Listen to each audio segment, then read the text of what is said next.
大家好，歡迎大家嚟到參與安康健康網絡嘅講座。我哋係今年健康一日談嘅協辦機構。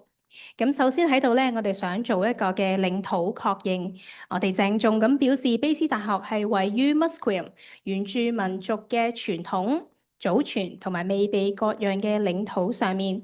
同時卑詩大學嘅溫哥華辦事處亦都普遍建於 Squamish 同埋 Tsleil-Waututh 嘅領土上。我哋好感謝今日大家喺唔同嘅地方都嚟到參加呢一個活動，並且認可呢一個嘅傳統領土嘅持有者同埋看護者。咁我哋簡單介紹一下安康健康網絡嘅全名。咁呢個就係平時我哋簡稱就叫安康，係由卑詩大學醫學院數碼急救醫學部發起嘅一個項目。咁我哋最主要嘅目的就係幫助多元文化嘅社區，包括華裔、印度裔、原住民嘅民眾，認識點樣預防同埋自我管理健康呢一個嘅慢性疾病管理，提供可靠同埋相關嘅健康資訊，幫助促進民眾同埋醫護專業人員之間嘅溝通。我哋今日想講嘅講座就係精明健康飲食指南。咁我哋好榮幸可以請到 Amy 姚婉芬女士，咁佢嚟做我哋嘅主講嘉賓。佢係加拿大認可嘅營養師，糖尿病嘅教育專家。佢精通英語、廣東話同埋普通話。咁佢係嚟自於香港，並且喺卑詩大學完成營養治療學學位。咁 Amy 喺2024年嘅時候就係獲頒發卑詩大學名人堂校友獎。而且佢都榮獲喺加拿大營養師協會領袖獎。喺2023年嘅時候，佢同時都被《今日營養師》嘅雜誌評選為北美前10名嘅營養師之一。Amy 而家已經主持超過咗200場嘅活動啦，同埋工作坊，惠及超過2萬人。佢以生動啦、有趣、符合社群文化嘅教學方式，透過實體同埋網上嘅講座，持續咁去支援全個加拿大唔同社區嘅營養需要。我哋今日有幾個學習目標嘅，喺呢個講座入邊你就會了解到參考加拿大飲食指南，並且將中式嘅膳食融入健康飲食入邊。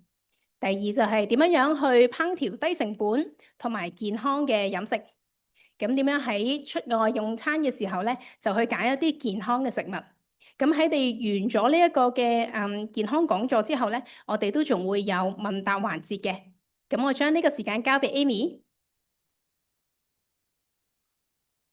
唔該晒，其實大家好啊！今日中秋節喎，係咪啊？祝大家中秋節快樂先。食咗月餅未？嗱，咁咧喺過去幾年咧，我諗呢次係啱啱開始做翻實體講座，咁就好開心啦！大家可以嚟參加啦。咁我知道係線上直播嘅，咁喺在線睇緊嘅朋友都同你哋 say 個 hi 啦。嗱，咁今日最主要係教大家乜嘢咧？慳錢，慳錢重唔重要啊？嗱，慳錢得嚟又要食得健康喎，咁所以今日咧同大家講嘅呢個幾個題材咧，應該係咧好幫到大家，同埋最尾咧我哋會有個少少嘅禮物送俾大家，所以記住留到最尾嚟聽啦。嗱，咁營養飲食咧，其實只不過係我哋嘅全部嘅健康嘅一部分嚟嘅，仲有乜嘢啊？包括睡眠啦、運動啦、精神嘅健康啦，同埋一個心理嘅健康咧，加埋一個健康嘅飲食咧，加加埋埋咧就可以創造一個咧更加理想嘅健康嘅身體啦。有冇人睇過呢隻健康碟㗎？有啊，哇咁叻嘅！咁健康碟咧，其實係加拿大飲食指南嚟嘅喎。咁見唔見到呢個盤上邊最特色嘅係乜嘢啊？有一半係蔬菜水果，係咪？跟住4分之一係蛋白質高嘅食物，即係包括乜嘢啊？瘦肉啦、牛肉、豬肉、雞肉、海鮮類等等，或者如果係素食嘅朋友咧，豆類啦、豆腐類啦、豆製品啦，都係屬於蛋白質高嘅食物啦。咁1/4就係屬於我哋叫做粥粉麵飯啦，我哋嘅4大發明之一。咁最好咧就係選擇多啲全穀嘅食物啦。嗱，咁我通常講完呢個碟咧，大家就問啦，個碟幾大啊？你隻碟同我隻碟可以唔同大細喎。其實咧，營養咧應該係個人化嘅，所以真係個個隻碟係唔使一樣咁大嘅。但係普遍嘅人嚟講咧，大概係8寸嘅碟左右。咁同埋唔係一定要係一半嘅喎。譬如有啲長者需要食多啲嘢嘅，可能佢係1/3、1/3、1/3嘅喎。唔係一定話啊，一定要食晒半隻碟都係蔬菜水果咁，同埋視乎翻有冇三高啊，有冇其他嘅慢性疾病啦。嗱，咁呢個咧就健康碗嚟嘅，有冇人用碗食飯㗎？有，不過用碗食飯咧都係會用幾隻碟嚟一家人一齊食嘅，係咪？好多時候食咗幾多嘅份量咧，都未必留意到嘅喎。咁就所以咧，可以下次試下，誒原來自己食嘢嘅，試下擺落隻碟度，或者試下擺落個碗度，睇下原來嗰個份量個比例啱唔啱咧？係唔係跟翻我哋嗰個加拿大健康飲食嘅指南啦？嗱，咁就考下大家咯喎，呢度咧呢3個圖片裏邊見到嘅菜式咧，均唔均衡啊？又有啲蔬菜，又有蛋白質高嘅食物，嗱，有三文魚啦，有啲肉類啦，有啲蔬菜啦，有啲烤嘅薯仔啦，咁其實都幾均衡嘅喎，係咪？同我哋頭先講嘅話，咁所以咧係一個好嘅例子嚟嘅。好啦，咁呢個咧，嗱，有啲米飯喺度喎，係咪啊？咁都係個比例上咧，都係同我哋頭先講嘅咧，都係差唔多嘅。咁所以你見到嗱，呢個比較中式啲啦，有飯啊，或者有時你食一啲麵啊，咁都係可以用翻呢一個比例嘅。咁有時我哋講笑話，有時貪方便，有會唔會食公仔麵㗎？公仔麵都可以加啲菜落去嘅，或者加啲豆腐落去嘅，咁覺得好簡單，都係可以將個公仔麵咧變咗升級版嘅。好啦，咁嗱，點解我哋飲食裏邊需要唔同嘅大營養素咧？第一就係碳水化合物，碳水化合物即係乜嘢啊？即係我哋成日講話粥粉麵飯、麵包，咁但係其實有啲碳水化合物咧，係喺啲蔬菜裏邊啊、生果裏邊都有嘅喎，係咪啊？點解我哋需要食嗰啲嘢啊？因為佢俾到我哋一個能量，我哋先至可以行路啦。譬如好似今日我哋搭呢個 SkyTrain 嚟嘅，都要行好遠行到嚟。我諗我今日都行咗幾千步噶啦。或者你想去耍太極嘅，咁嗰啲都係需要係要碳水化合物俾我哋一啲能量㗎。咁但係你話要關注糖嘅朋友咧，當然可以揀啲好啲嘅全穀類嘅碳水化合物啦。好啦，蛋白質重唔重要啊？重要啊！我唔係一定要6嚿腹肌，但係咧我起碼要有好嘅肌肉喎。好肌肉點解要重要啊？因為你可以第一可以食多啲嘢啦。如果肌肉多嘅話，你個新陳代謝會快啲嘅喎。另外咧，我哋而家仲天氣仲幾好啦，係嘛？但係如果譬如溫哥華，你都知道啦，好多時候落雨啊、落雪嘅時候咧，地下會比較滑啲啊，係嘛？如果你多啲肌肉，而且你嘅大腿肌肉係強壯啲嘅話咧，咁其實你跌倒嘅機會都會細啲嘅喎。咁所以肌肉咧係非常之重要嘅。所以要長壽，要一個生活好嘅質素咧，有肌肉咧係非常之重要嘅。咁當然係除咗雞蛋啊、肉類啊、一啲豆類啊、豆製品啊，都係屬於高質素嘅蛋白質嘅食物嚟嘅。咁每餐都要食一啲喎。嗱，咁蛋白質頭先就講過啦，話係維持我哋嘅肌肉啦，同埋其實我哋由頭髮啊、皮膚啊、身體裏邊好多組織咧，都係需要蛋白質嚟做嘅。咁所以一定要每餐起碼都揀到1類至2類啦。譬如如果係中意食雞蛋，一陣間會教大家點樣用雞蛋做唔同嘅菜式嘅。咁啊，瘦肉類啊、海鮮類啊、奶製品啊、堅果類、豆類啊、乾豆類啊，咁其實最好嘅飲食模式咧就係多樣化啦，咩都食下，樣樣咧配搭得多啲一齊咧，咁你自然嗰個營養咧就會均衡好多啦。好啦，水果蔬菜咁越多顏色嘅咧就越好啦。咁好多時候有聽過五色飲食係咪啊？咁有紅色、黃色、藍色、紫色。咁去到超市嘅時候咧，最好咧就係買一啲唔同種類嘅蔬菜。有冇話邊啲蔬菜特別有營養㗎？譬如平時大家去呢個大統華或者係邊度買餸，揀咩蔬菜多㗎？咩都有係嘛？咁其實咧，邊樣平買邊樣就啱㗎啦。點解啊？第一慳錢啊嘛，第二咧平嘅蔬菜即係乜嘢啊？即係時令啊嘛，係咪啊？即係合時，同埋通常本地種植到嘅嘢咧都係比較平啲嘅，所以佢哋個營養價值咧都係高啲嘅。好啦，飲咩多啊？飲水係啦，遮住咗我自己啊！飲水嗱，飲水咧作為最主要嘅補充水分嘅飲料，咁但係可唔可以飲其他嘢啊？有啲人真係唔中意飲水嘅喎，飲湯算唔算係水分啊？都係嚟嘅喎，咁可以飲湯水啦，係咪？飲牛奶啊，或者係豆奶啊，嗰啲都係好高水分，或者係茶咧，其實都係一個補充水分嘅來源嚟嘅，係咪啊？如果譬如夜晚容易唔係瞓得咁好嘅，當然唔好咁夜去飲一啲濃茶啦，因為裏邊有咖啡因啦。好啊，又考下大家咯喎，呢個均唔均衡啊？呢個咁似呢個揚州炒飯啊，或者係咪啊？但係好多時候出去食飯咧就係咁樣噶，係咪啊？咁就要睇下自己加啲咩落去啦。嗱，再呢個啦，呢個咧淨係得啲意粉同埋都有幾嚿番茄仔嘅，咁啊嗰啲裝飾嗰啲就唔算蔬菜嚟嘅。我哋要蔬菜量要多啲啊！呢個一睇就知均唔均衡啊！一睇都唔知，一睇都知唔均衡啊，係嘛？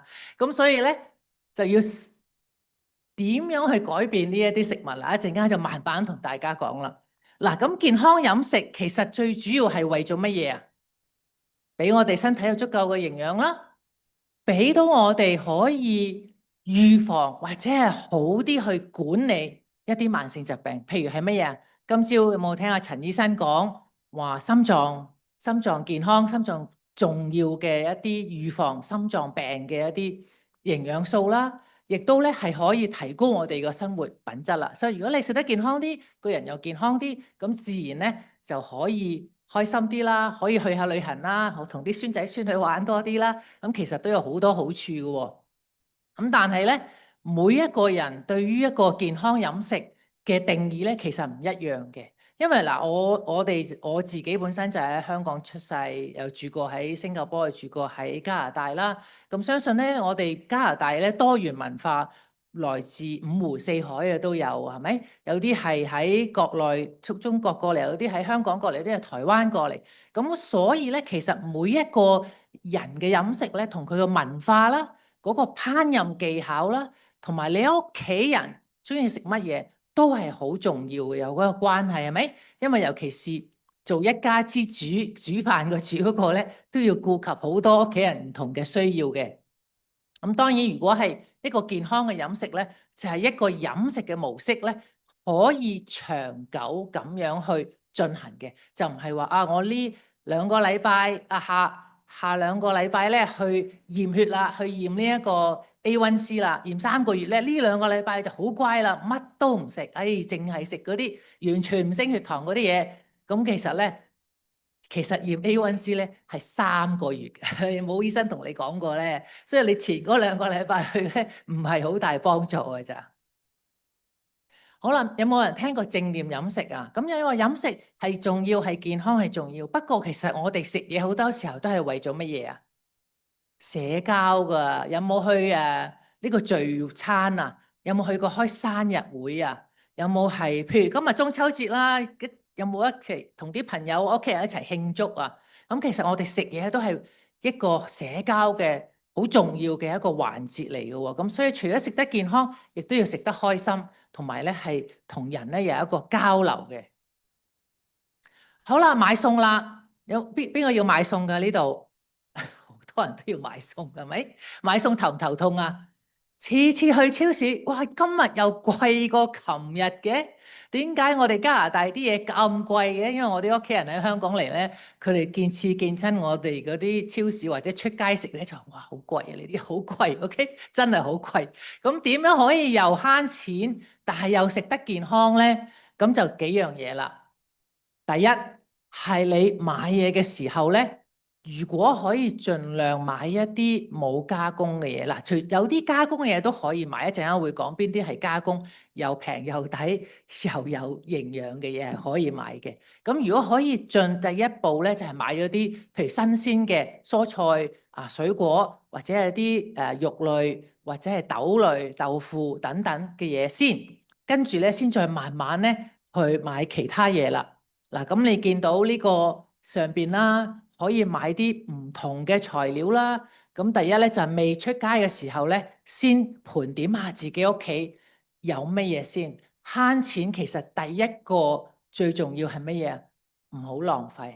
好多時候咧買多咗，哎呀啲菜攞出嚟咧仲黃過啲黃瓜，就要抌咗佢啦，係咪？或者啲嘢啊擺咗好耐咯，好似已經變咗色又變咗味嗰啲咧。就唔好去食啦，咁又係要抌咗，係咪浪費金錢咧？所以出門口之前咧，其實咧係應該盤點下自己屋企有乜嘢，同埋咧買一樣嘢咧，最可以係整到3、4樣餸菜嘅，係咪？咁你因為譬如屋企通常都有雞蛋嘅，係咪啊？啱最近見到唔知邊度雞蛋299啊，一陣係翻去睇下，因為而家雞蛋都起碼都4蚊5蚊一打，係咪？咁所以如果你可以譬如買一盒雞蛋嘅，咁你可以分嗱，又可以愛嚟炒啦，又可以愛嚟放湯啦，亦都可以愛嚟蒸啦。咁係咪好多個款式？咁你屋企就唔使堆住好多嘅食材，又唔知用邊啲先啦。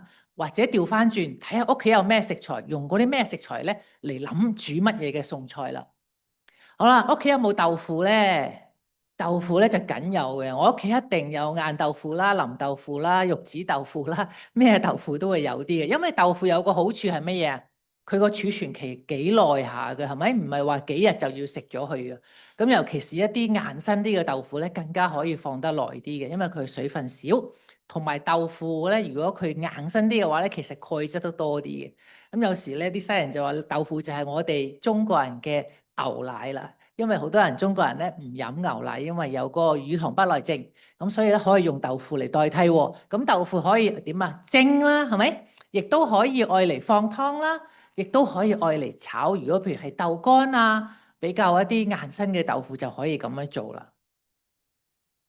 好啦，如果係蔬菜嘅，咁大家平時用咩煮食方法㗎？有冇人用蒸啊、炒啊、燜啊？屋企有冇氣炸鍋啊？冇啊？哦，OK，咁就炸少啲啦嚇。有就耐唔中用下啦，因為都幾方便嘅。尤其是嗰啲上班一族咧，如果佢哋翻到屋企冇時間咧，有時佢哋咧就喺嗰個冰箱嗰度，譬如攞嚿三文魚出嚟，好快溶雪咧，咁擠落個氣炸鍋嗰度咧，又真係幾方便嘅。只要適合咁樣用，唔好用個溫度太高，同埋唔好氣炸太耐就 OK 噶啦。不過呢啲咧應該大部分你哋都係傳統嘅式，係咪？用嗰啲煲啊、pan 啊嚟煮啊，咁完全都冇問題嘅。呢啲煮食方法全部都係好好嘅方法嚟嘅，因為又可以放少啲油啦，亦都可以咧係嗰個食材咧用咗好多唔同嘅方法去煮啦。好啦，嗱，紅蘿蔔嗰啲咧亦都係喎，因為你咧去親超市咧，如果你買一大袋嗰啲咧，起碼都有十幾廿個紅蘿蔔嘅，係咪？一大棵嗰啲。咁所以咧就可以諗下啊，啲紅蘿蔔係咪可以切絲啊、切片啊，定係點樣咧？用唔同嘅方式，有啲放湯啊，有啲愛嚟加埋啲其他嗰啲蔬菜一齊炒啊。因為紅蘿蔔本身咧有一個甜味嘅，咁所以如果你用紅蘿蔔嚟放湯嘅話咧，你自然咧啲湯都好飲啲嘅，係嘛？亦都唔需要放咁多調味料啦。好啦，紅棗有冇啊？屋企嚇紅棗通常都有噶啦。如果中意煲啊〜我哋中式湯嘅朋友啦，或者係燉湯嘅朋友啊，或者係老火湯嘅朋友咧，好多時候都會有啲紅棗啊、蜜棗喺屋企嘅，咁亦都可以愛嚟呢個煲湯啦，或者係沖茶啦，亦都可以愛嚟咧做甜品嘅喎。其實如果你用一啲棗，譬如椰棗啊、紅棗啊，磨咗佢代替部分嘅添加白糖嘅話咧，其實你啲甜品咧都係可以甜，但係都少啲糖分嘅喎。有一次咧就我哋成日都好中意咧研究啲食譜啊，咁啊，我同藥膳廚師一齊合作噶啦。咁何師傅咧就用個木瓜嚟燉咗一啲，佢就放咗少少燕窩喺裏邊啦。咁就係我意思係話佢咧就冇加糖，但係佢就揾啲紅棗咧嚟煲嗰啲水，然之後加咗落去嗰個甜品嗰度。咁我哋食起上嚟咧都好清甜，但係都係覺得感覺係食緊一個甜品啦。咁所以可以咧利用下呢啲方法啦。咁蝦通常冰箱裏邊都唔會有啲急凍蝦喺裏邊啊。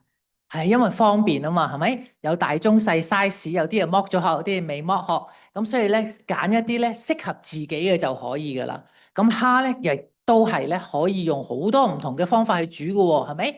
嗱，又可以蝦仁炒蛋啦，頭先咪有蛋喺度，係咪？又可以愛嚟放呢一個海鮮湯啦，或者天氣涼啲嘅時候，又可以愛嚟打邊爐啦，亦都可以愛嚟蒸啦，等等等等。咁所以嗱，頭先我講幾個例子，係咪已經俾到你一個概念？唔同嘅食材用喺唔同嘅菜式、唔同嘅煮法，咁你就已經咧係幫嗰個一家之主咧，就已經解決咗一啲煩惱噶啦。好啦，仲有啲咩買菜嘅小貼士啊？頭先講過，第一要做咩先啊？檢查廚房先，最好咧有一張購物嘅清單喺度啦。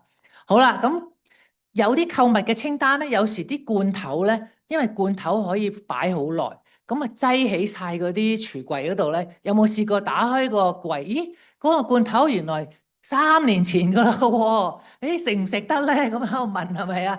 咁嗱，罐頭嗰啲佢就唔係到期，佢係最佳食用日期。但係如果係過咗咁耐咧，都唔建議進食啦。如果係譬如一包餅乾，你最多可能佢腍啲嘅啫，係咪？咁就係睇下嗰個日期，或者買翻去嘅時候咧，有啲朋友咧貼一張大大張嘅紙，呢個幾時到期？咁你變咗買啲新嘅時候咧，就用咗舊嗰啲先啦。所以佢就叫做咩？叫做 first in first out，就係舊嘅用先，新嘅擺後邊。如果唔係咧，你永遠都係用前邊嗰啲咧，後邊嗰啲就越擺越耐，就越擺越鋪塵噶啦。好啦，咁咧減價就梗係好啦，係咪？平時賣開2蚊嘅，咁啊賣1蚊嘅，係咪？但係減價嘅嘢咧，都要買嗰啲大手入貨之前咧，都要睇下嗰啲係咪健康嘅嘢。好似譬如好多人好中意去貨倉式超市 Costco 買嘢，佢如果買譬如10包薯條平啲嘅，咁佢買10包薯片翻嚟，咁咪真係要食晒佢咯，係咪？咁所以如果係大批買入嘅咧，就買啲我哋經常會食，但係比較營養多啲嘅食物。如果嗰啲係譬如係零食啊，或者係唔係咁多營養價值嗰啲咧，買細細包就算啦，食過就算啦，係咪？好啦，咁記住要睇嗰個即將到期日啦，或者係最佳食用日期咯。好啦，咁咧有冇啲？如果有啲超市咧，如果你有會員卡又有平啲嘅，係咪？咁記住睇下，會員會唔會嗱？好似 Shoppers 咁樣，逢禮拜四有8折嘅，大家知唔知道啊？點解禮拜四好多人排隊？就係長者排隊就係因為有8折。連買雞蛋都有8折嘅喎，所以你亦都可以禮拜四咧去睇下，有咩特價牛奶呢個雞蛋啊，或者係其他嘅嘢咧，嗰日買咧，咁你又可以慳到多啲錢啦。好啦，咁仲有咩其他買菜小貼士咧？咁可以咧考慮買一啲急凍嘅嘢。嗱，我發覺咧好多時候咧，華人咧成日覺得新鮮嘅先有營養價值嘅，急凍嗰啲咧雪過晒冇營養價值嘅，啱定唔啱啊？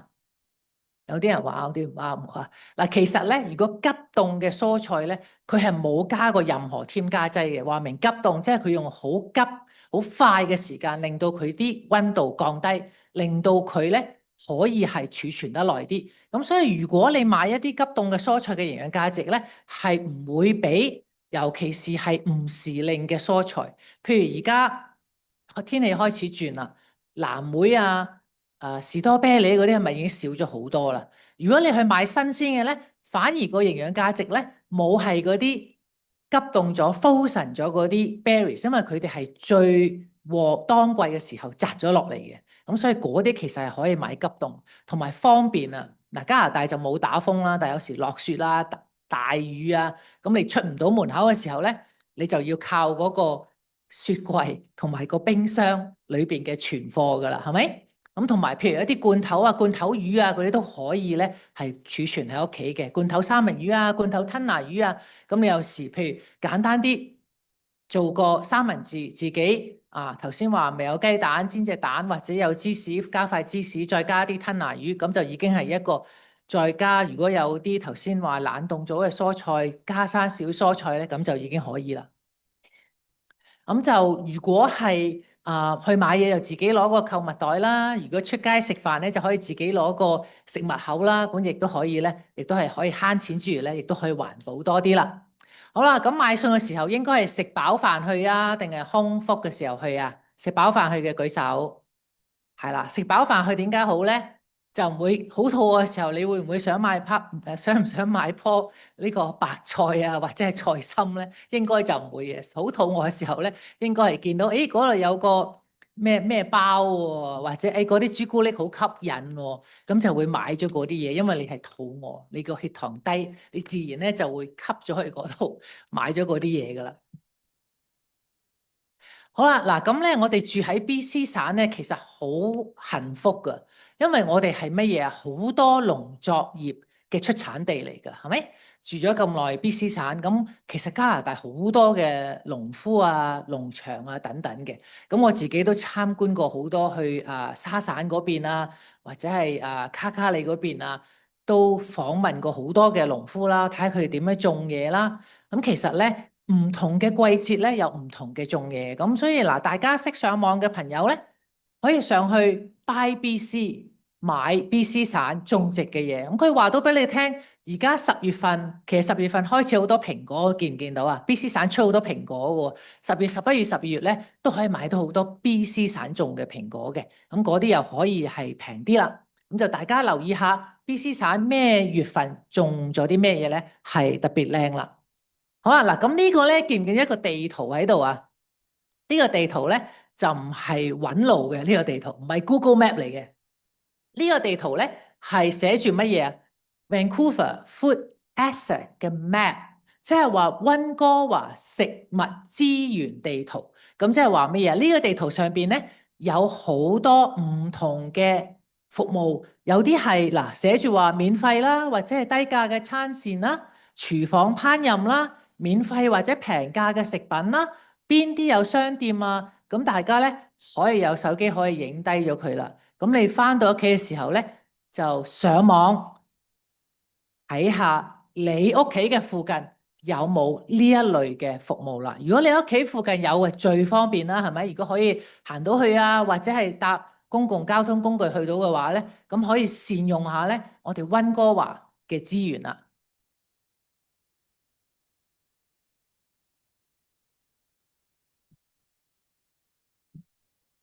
好啊，嗱，咁頭先我哋話點樣買嘢，點樣去慳錢，買咗嘢翻屋企之後要點樣啊？儲存佢咯喎，係咪啊？咁你要擺翻啲喺適當嘅位置裏邊。嗱，好似有講過，因為我以前咧就做專門咧係帶好多一班一班嘅朋友啦，去超市嗰度買餸。我唔知在座咁多位有冇試過跟過我？頭先有啲義工喺嗰度咧，就係以前成日跟住我哋去超市，咁有10個、15個一齊去超市，就話俾你聽點樣睇標籤啊，點樣買嘢嘅。咁當然而家咧就少咗好多呢啲活動啦。疫情過咗之後，就超市唔想咁大班人一齊聚集啦。咁所以咧，如果係有機會咧，或者第時我哋再開多啲講座咧，再點樣教大家喺個超市度點樣購物啦。咁買咗翻去之後咧，就要放雪櫃咯喎。嗱，譬如有啲佢飲品咧係唔使擠雪櫃嘅，但係開咗之後咧，你要留意下佢嘅標籤喎，佢要叫你擠雪櫃嘅。點解喺超市唔使擠雪櫃，翻到屋企開要擠雪櫃咧？就因為佢未開嘅時候咧，佢冇空氣入到去，同埋佢抽咗晒啲真空，佢冇嗰個空氣同嗰啲細菌接觸到，咁佢唔會壞。但係當你打開咗啦，譬如有啲係豆漿啊，或者係杏仁奶啊，有啲本來係唔使雪嘅，但係翻到屋企咧就要雪啦。同埋有啲醬汁咧，留意下咧，佢都係話你打開咗之後必須儲存喺雪櫃裏邊嘅，咁就唔好擠出邊咯，擠出邊就好容易壞咯，係咪？咁或者有啲嘢係要擠落冰箱，佢先至可以保存期耐啲嘅，咁你都要跟翻嗰個儲存嘅方法。咁唔抌嘢唔嘥嘢咧，其實就真係慳咗錢噶啦，係咪？好啦，咁另外咧，除咗保存嗰個食物之外咧，亦都咧要諗下，譬如有時咧你切嗰啲蔬菜啊，有啲頭頭尾尾啊、皮啊咁樣啊，其實可以收集佢哋咧，愛嚟熬湯喎。咁你咪唔使落咁多雞粉啊、雞精啊喺裏邊，係咪？咁可以咧儲存咗佢咧，咁就擠落個冰箱嗰度咧，咁就可以愛嚟咧熬翻嗰個湯噶啦。咁同埋咧，如果有翻工嘅朋友好忙嘅，如果你每一晚放工翻去先至要攞晒啲嘢出嚟切嘅話咧，咁就好忙啦，可能等到9點夜晚都未有飯食嘅。咁你最好咧一次過咧就切晒好啲嘢，擠好晒佢唔同嘅盒嗰度，咁變咗咧你之後嗰幾日咧就輕輕鬆鬆啦。咁所以咧我哋叫做meal planning。點樣去安排一個膳食嘅計劃嘅話咧，唔需要話哇要準備咗7日嘅食材，但係咧如果你可以準備到2、3日咧，其實已經係好好噶啦。好啦，咁好多時候咧，我哋成日話健康飲食，健康飲食清淡係咪即係等於冇味啊？唔係嘅喎，雖然你落少咗鹽，落少咗蠔油，落少咗魚露，落少咗 XO 醬，咁但係你可以用其他嘅食材，一啲天然啲嘅食材嚟控制翻嗰個，增添翻嗰個味道嘅，係咪？譬如薑、葱、蒜、洋葱等等，屋企有冇啊？其實嗰啲都係可以增加香味。同埋令到嗰個食物咧好食啲啊！只不過咧可能要俾少少耐性，因為如果你係食開重口味嘅朋友咧，突然之間乜嘢都唔落嘅話咧，你可能覺得真係唔好食嘅。咁可能要俾你個味蕾去少少時間，等佢適應翻。誒2個禮拜後，真係啲嘢都原味都好好食喎。好似之前有一段時間，譬如大家唔出去食飯嘅疫情嘅時候。跟住出翻去食，覺得啲嘢好鹹啊！啲餐廳嗰啲就係因為唔慣咗咁鹹，突然之間出翻去就哇咁鹹嘅，咁樣咁油嘅咁樣，就係同一個道理。而家就係調翻轉。好啦，咁同埋烹飪嘅方法咧都可以考慮下啦。譬如多啲蒸啊、煮啊、烚啊、煲啊，instead of 去炸啊，或者好多油去煮啊咁嘅。好啦，咁低成本嘅健康膳食咧，其實咧都係要學啲新嘅食譜，咁可以考慮下咧，有一個加拿大營養師嘅我哋嘅網站叫做 Cookspiration，咁上邊咧有好多唔同嘅食譜俾大家考慮嘅。好啦，出外飲食啦，中意出街食嘢嘅朋友咧，第一首先咧就如果可以盡量自己煮嘅，就盡量喺屋企多啲煮。因為出街始終都係多油，比較多鹽啲、多糖分啲，咁屋企煮咧就可以跟翻自己嘅需要咧嚟改善嘅。咁如果係可以係留意下佢哋，用咩醬汁啊，或者有冇啲係少啲嘅嗰個油分啊去煮嘅，咁就會好啲啦。好啦，咁外出咧就嗱，今朝陳醫生亦都講到話鈉啊、鹽啊點樣影響到我哋嘅血壓啦。咁其實咧。你認為下邊嘅食物裏邊邊一個係鈉質來源最高嘅咧？係加工食物、天然存在、上菜時候加嘅，喺屋企煮定係其他？咁叻嘅個個都加工同埋出去食嘅食物，見唔見到啊？紅色嗰個、粉紅色嗰個咧，就係我哋每日大概咧最多嘅來源咧，就係嗰啲嘅食物啦。好啦，咁外出飲食小貼士，記得頭先我哋第一開始有隻健康碟、健康碗，如果可以跟翻嗰個碟嘅指引啦。咁另外咧就係預先睇下嗰個餐廳有咩食，睇下佢嘅上網，而家上網可以睇到好多餐牌噶啦。咁同埋咧叫嘅時候咧係自己食晒啊，獨食啦就難肥，定係咧同人哋一齊分享啦。如果譬如啲碟頭好大嘅。我成日建議咧，就自己都係嘅，攞個食物盒喺唔好開始食之前已經擺咗啲落去先，因為如果唔係咧，你食下食下咧就唔食晒咁滯噶啦。咁就揀翻自己嘅份量，就擠一半。咁記住咧，2日內翻屋企食埋佢就 OK 啦，就唔好話翻到屋企食唔晒又擠落雪櫃，又再攞翻出嚟煮，咁咧就唔係咁好啦。啲攞咗翻屋企嘅食剩嘅嘢咧，最好2-3日咧就盡量食翻晒佢，同埋要煮翻熟嚟食啦。好啦，嗱咁如果我哋可以聆聽自己個肚餓嘅感覺，係唔係飽啊？係唔係食得過量啊？咁你因翻你自己嗰個飽腹感去進食嘅話咧，自然咧食過量嘅機會咧會少啲啦。咁頭先講過啦，多咧就攞翻屋企就唔使浪費食物。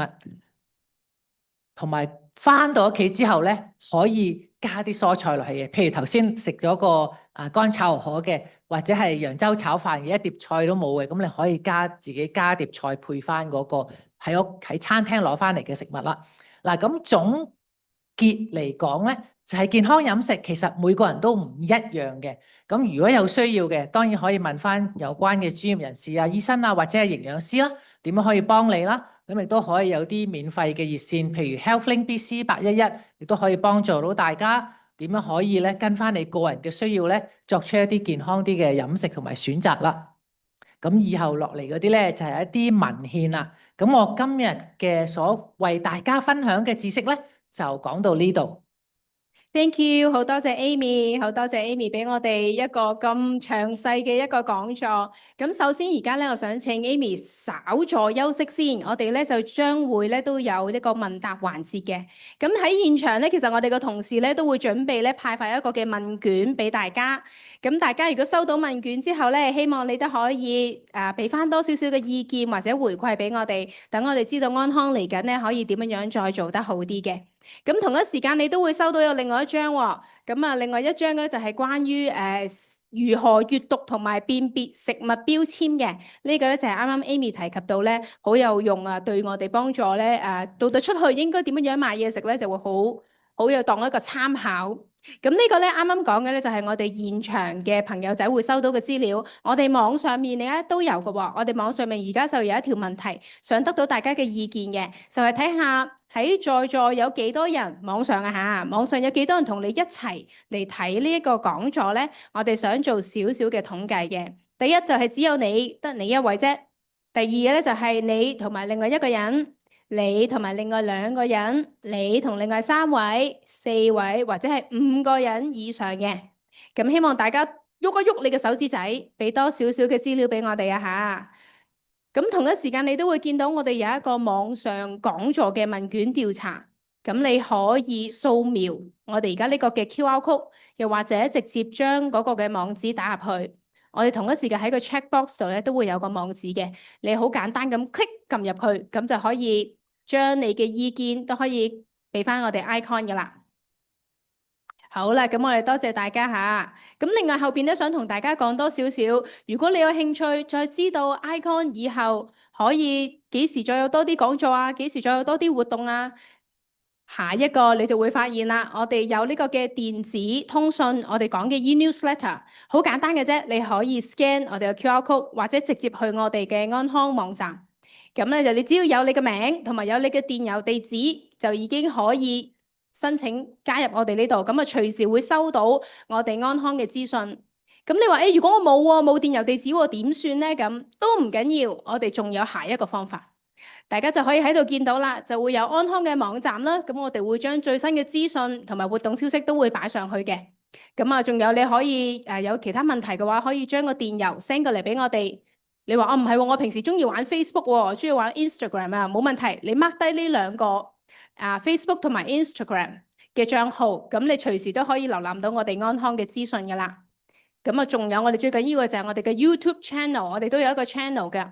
咁喺我哋過往曾經做過活動入邊咧，咁大部分我哋都會有記錄嘅。咁你話如果我之前錯過咗，又想重溫喎，咁去邊度揾咧？第一可以去我哋嘅安康網站，第二你都可以去我哋嘅 YouTube 嘅頻道。好，呢個就係我哋安康網站啦。咁你可以認住佢呢一個嘅模樣，亦都認住呢一個嘅 iconproject.org。我哋今日咧其實仲有少少時間咧，就係有呢一個嘅問答環節嘅。咁我哋問答環節，我哋而家就可以請返我哋 Amy 出嚟啦。咁我睇下大家有冇啲乜嘢嘅問題，可能想同 Amy 傾傾嘅，或者問一下關於佢嘅意見嘅。係，請講。等我陣啊，我過嚟。我屋企人可能需要waste management 啊，即係重量嗰樣嘢，咁點可以揾阿 Amy 你咧？唔該。體重管理係咪？你想係話點樣去揾一個營養師啊，定係揾我啊？我揾我，OK。嗱咁咧，上邊咧嗰個嗰個標籤嗰個咧，唔該。下邊咧有一個網站嘅，咁嗰個網站上邊咧有我哋一啲聯絡嘅方式，咁或者你去嗰個網站上邊睇下，就係樂健營養個網站，咁上邊有晒我哋嘅聯絡方式㗎啦。我哋下一題。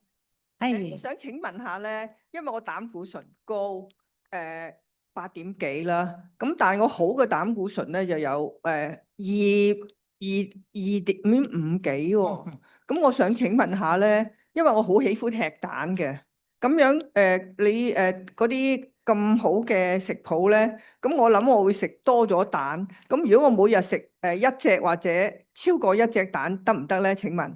嗱，咁呢個問題咧問得好好嚇。咁個問題就係話，如果係有膽固醇高，一日食多過一隻蛋得唔得咧？嗱，其實咧蛋咧就俾人哋咧話咗佢係影響膽固醇高好耐。咁其實雞蛋嘅食物裏邊嘅膽固醇咧係唔會直接引起你高膽固醇嘅。其實身體裏邊嘅膽固醇做嘅咧，80%係我哋嘅肝啦，20%係飲食啦。咁但係同嗰個飽和脂肪同埋反式脂肪個關係比較大啲。咁如果有膽固醇高嘅朋友咧，有3個建議：第一，可以多啲食個膳食纖維，尤其是水溶性纖維，多啲進食蔬菜；第二，多元化一啲，食多啲植物性嘅飲食，減少啲動物性嘅飲食。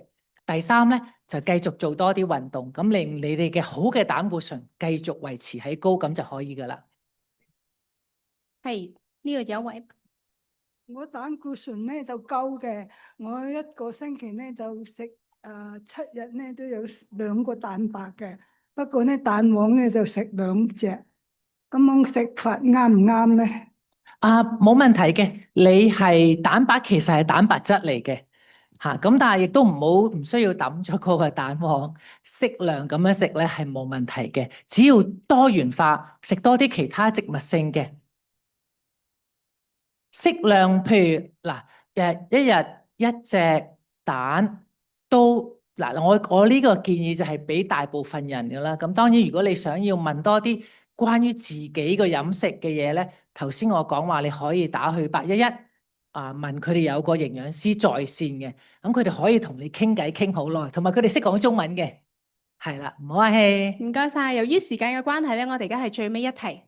我想請教下我骨質疏鬆咧，如果每日要補充嘅鈣質嘅量要幾多，同埋嗰個 D 啊，嗰個維他命 D，食到2000有冇即係高唔高得？嗱，都係因為呢啲比較個人啲嘅，但係 in general 嚟計咧，如果有骨質疏鬆，當然食多啲鈣質啦。咁鈣質其實喺唔同嘅食物攞翻嚟咧係好嘅，譬如頭先我講話硬嘅豆腐啦，或者係加咗鈣嘅飲品啊，其實加鈣嘅豆漿啦，都係一啲好嘅鈣質豐富嘅食物嚟嘅。咁維他命 D 咧，大概1000-2000個 IU 咧都係 OK 嘅，尤其是係冬天嘅時候，比較少啲太陽嘅時候咧。都係可以嘅，不過都係嗰句，如果關於自己已經有骨質疏鬆問題嘅，最好問翻營養師，譬如打電話俾佢哋，講翻你而家個情況係點樣，佢哋可以解答得詳細多啲。Thank you，唔該晒 Amy。咁我係我哋今日呢個講座咧就去到呢度啦。咁我哋同一時間咧都有一份嘅紀念品送俾 Amy 嘅，係飲咖啡好冇？係嘛？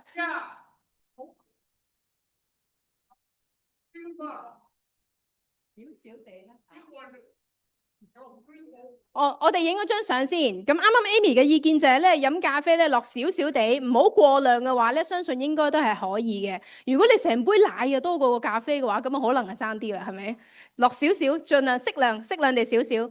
好，我哋望住鏡頭嚇，影張相先。Thank you，好多謝 Amy，多謝晒。咁大家手頭上如果仲有一啲嘅藍色嘅紙仔，呢個就係我哋嘅問卷調查。咁大家可以咧將你嘅意見填咗落去之後咧，交俾我哋在場嘅同事。唔該晒大家。